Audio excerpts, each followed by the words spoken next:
destinati a liberamente, variazioni e scorribande qui su Radio Libertà. Allora, per dare l'idea dell'immobilismo atavico a cui è condannata ancora di più da ieri la giunta Sala, dell'ipoteca ideologica di una certa sinistra rosso-verde sulla giunta Sala stessa, dei motivi diciamo oggettivamente, manifestamente politici per cui a nostro giudizio il sindaco di Milano si deve dimettere, ci viene in soccorso un personaggio chiave non della politica, ma dell'avanspettacolo nazionale.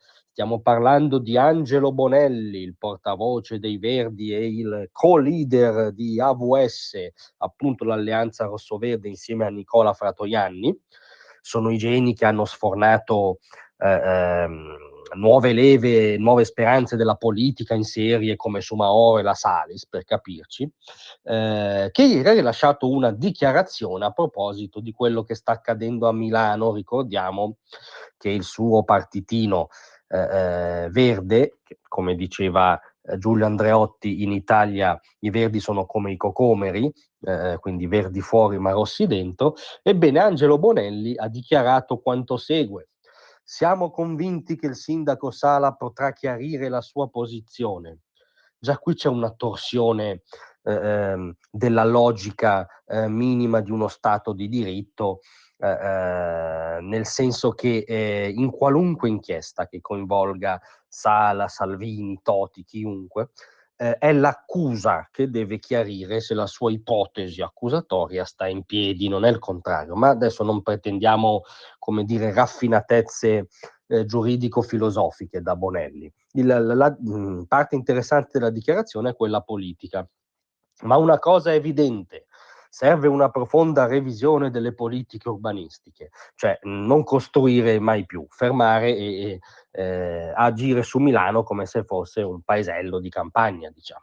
Ma attenzione, la realizzazione di un nuovo stadio non rappresenta una priorità. Se il sindaco Sala e la sua maggioranza riterranno che la priorità per Milano è la vendita dello stadio di San Siro, noi voteremo contro. Cioè su un dossier chiave, su quello che probabilmente da qui alla fine è il dossier chiave di questa oggettivamente azzoppata giunta Sala, il leader dei Verdi, che fanno parte della giunta della maggioranza di governo, avvisa già che loro voteranno contro. Cioè c'è già un veto, diciamo, ispirato al talibanesimo ambientalista sul dossier dello stadio.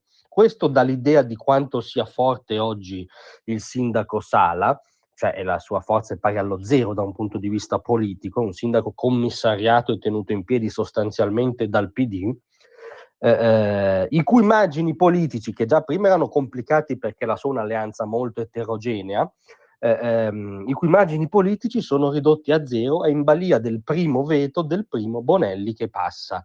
Allora la domanda diventa, al di là del destino di Sala, che a nostro giudizio si deve dimettere anzitutto per questa oggettiva impasse politica in cui si trova, ma la domanda è: ma una città come Milano, cioè la punta avanzata del paese, il laboratorio di sviluppo del paese, l'avanguardia del paese, può essere seriamente appesa ai veti di Angelo Bonelli?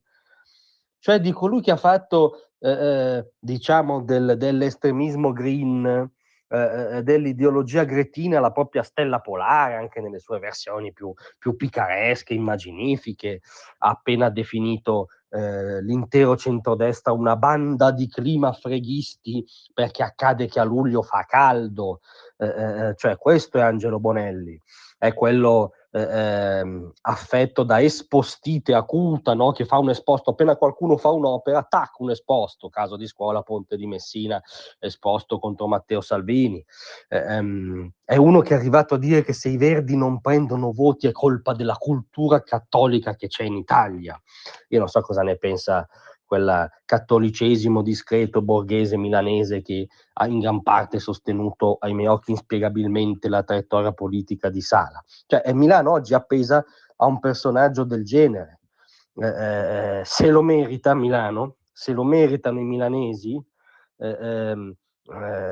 è confortante che la giunta Sala sia in balia da ieri col sindaco tenuto in piedi con lo scotch dal PD, dei veti, controveti, delle pattugne ideologiche, della anche finestra di visibilità di personaggi come Bonelli, o non siamo piuttosto in prossimità delle comiche finali, e già solo il fatto che Milano sia appesa ai Bonelli dall'idea della fine politica, della fine dell'esperienza politica di questa giunta e della necessità di restituire la parola ai milanesi, se si è ancora interessati allo sviluppo della città, se la si pensa come Bonelli, e cioè che Milano deve non solo fermarsi ma arretrare, diciamo, dismettere la propria eccezionalità, il proprio dinamismo, la propria inventiva, va bene così, ma se uno pensa che debba ripartire verso lo sviluppo, ha senso tutto ciò?